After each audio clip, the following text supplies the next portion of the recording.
Bonjour à tous et à toutes et bienvenue dans ce nouvel épisode du journal télévisé du Parlement de la Fédération Wallonie-Bruxelles.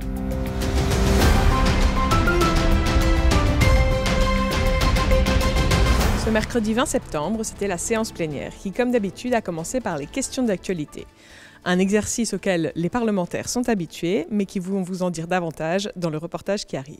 Les questions d'actualité permettent aux députés d'interroger les ministres sur des sujets d'actualité comme leur nom l'indique. Elles doivent être concises et précises et se déroulent au début de la séance plénière.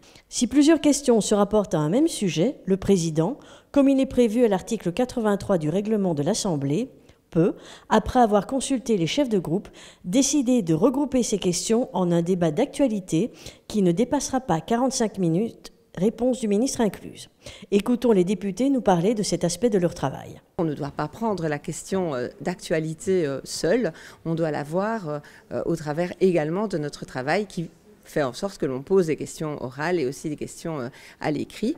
Et donc, pour moi, oui, c'est un bel outil de contrôle de notre gouvernement. Et c'est aussi l'opportunité pour les citoyens, les citoyennes de nous suivre sur nos télévisions locales. Et c'est quelque part, pour eux, une porte d'entrée au sein de notre Parlement. Ça permet surtout, en fait, d'ouvrir le débat et un dossier qui, après, pourra être approfondi en commission. Parce que souvent, vu que c'est un sujet brûlant, les ministres n'ont pas tous les éléments de réponse à donner aux députés immédiatement. On vient poser des questions, alors que ça demande parfois un petit peu plus de travail, de collecte de données, de recherche d'informations de la part du gouvernement. Les questions d'actualité, c'est un format très court qui permet vraiment d'interpeller le gouvernement de manière assez condensée et assez dynamique sur une question en particulier.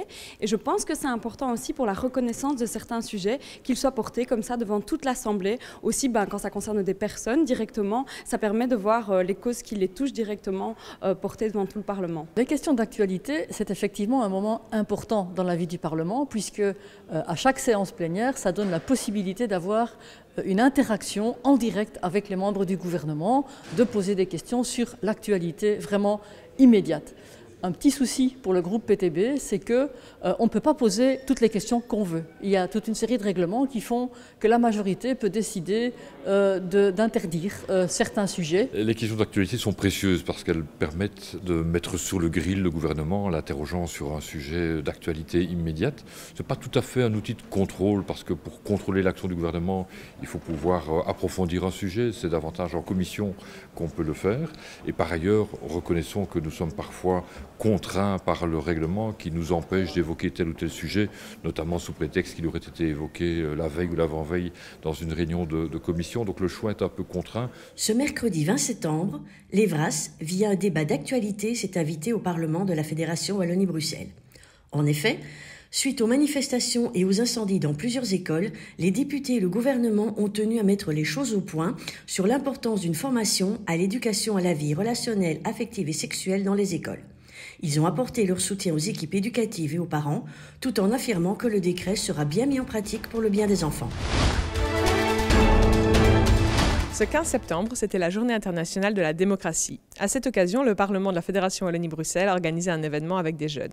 Sujet. Dans le cadre de la Journée de la démocratie, 3 classes de jeunes de 5e secondaire venant de Braine-l'Alleud, Marchin et Ixelles ont assisté à la pièce de théâtre Pouvoir au théâtre de la Montagne Magique. Ensuite, ils ont participé à un atelier d'écriture par petits groupes sur le thème écriture et théâtre, avant d'échanger au cours d'ateliers sur les élections de 2024. Ces ateliers étaient animés par le Forum des jeunes en présence de députés. Une mise en commun des réflexions a eu lieu au sein de l'hémicycle en fin de journée. En collaboration avec la Chambre des députés de Luxembourg et avec le soutien de l'APF International, le Parlement de la Fédération Wallonie-Bruxelles a organisé un séminaire de formation destiné aux agents des assemblées parlementaires francophones du 11 au 18 septembre. Une centaine de participants ont assisté à différents modules portant par exemple sur les jeunes et la démocratie, la communication institutionnelle ou encore le rôle de l'information scientifique dans les parlements.